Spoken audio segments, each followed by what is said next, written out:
Back again. Mario's rampage just can't be stopped. Hullabaloo and howdy-do, kick him in the dishpan, woo-woo-woo. Look at all of these bosses. It's like scrolling through the TV guide. That's not a reference that young people are gonna get. The TV guide channel ain't a thing no more.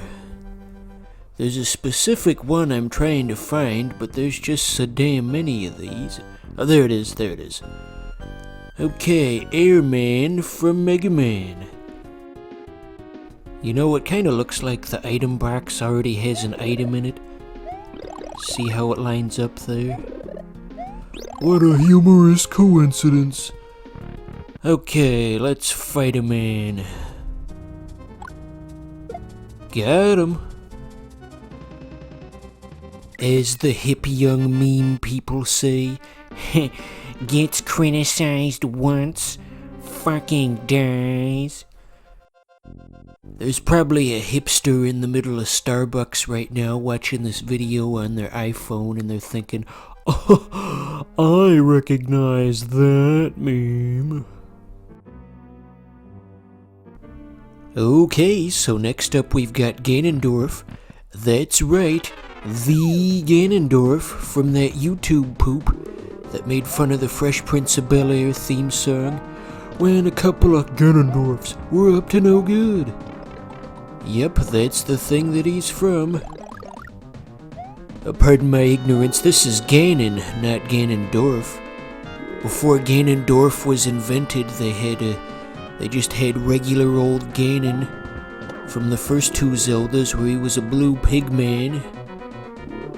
So his main attack here is to hurl a trident at you, like the Spanish teacher from Class of 3000 did in that one episode. Not a single living person out there is gonna know what I'm referencing, but that's okay. His secondary move is to summon the Great Fire of Prometheus, and you need a lot of horizontal space to get around that one, and unfortunately I was a bit cornered. But not to worry, we have plenty of other options. We can fight everybody short of Ronald McDonald. You know, I'm kinda half surprised they didn't put Ronald McDonald in this. I mean, he's in Mugen and Rivals of Ether. It seems like the perfect joke character to put into a ROM hack like this. So this next one makes for a good simulacrum of what Smash Bros would have been like if it had come out on the SNES.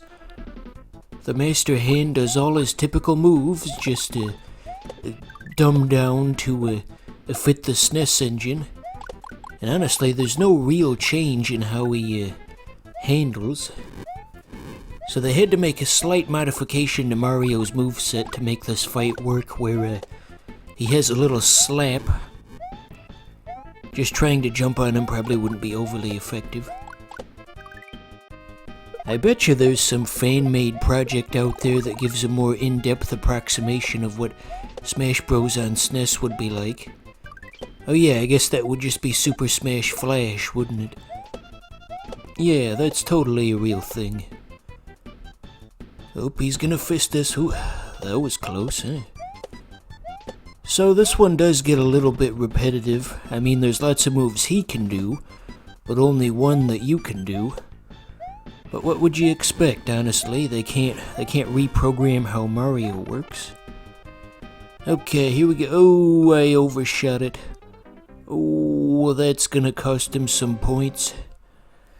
The judges on America's Got Talent are gonna slam their buzzers. He's not worthy of playing Super Boss Collection for the SNES. This next one's another Kirby boss. This one appeared in that weird Kirby SNES game with the weird art style where everything looks like it's drawn with colored pencils. And it also takes place underwater. Down, down, down to the bottom of the sea, where our salty friend SpongeBob waits for you and me. His movement pattern is more or less the same as the DVD player logo that bounces off the walls, and on very rare occasions goes for the corners. You just gotta pick up the skulls and throw them back at him, but the issue is he doesn't seem to produce them often enough. Okay, I think I see a potential shot lining up here. Wish me luck, oh. Well, we almost had him. I think what tripped me up the most was that there seemed to be a bit of a variable to his swimming speed. It would kind of alternate between fast and slow. Hard to predict how much room you have to get out of the way.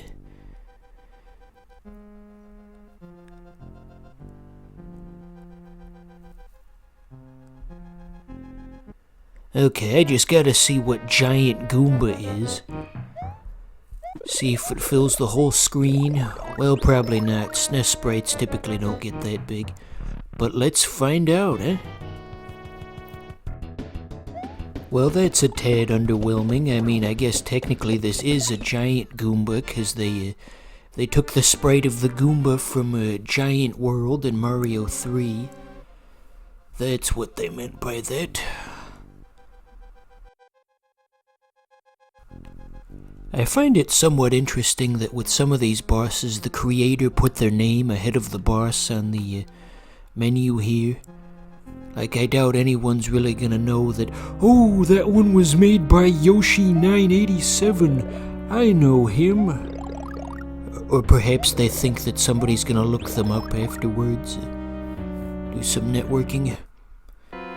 So anyway, this one is based on the Yoshi's Island engine, if you couldn't tell. The tricky part of this is you have to jump when he goes down or else you'll get stunned. And if you get stunned, well, it's pretty much over. Yep, see, just like that. And additionally, since he's on a cloud, it's kind of hard to tell when he makes contact with the ground and starts the stun. We'll give this a second go. That first try didn't count. Just like with Yukino Joe's Mario Bros. Without touching the ground video, that doesn't count. That goes. I forgot how to talk for a second there. Okay, the Lakitu of Thunder. You've heard of Chariots of Fire? Well, here's Lakitu of Thunder. Simple pattern, but hard to memorize.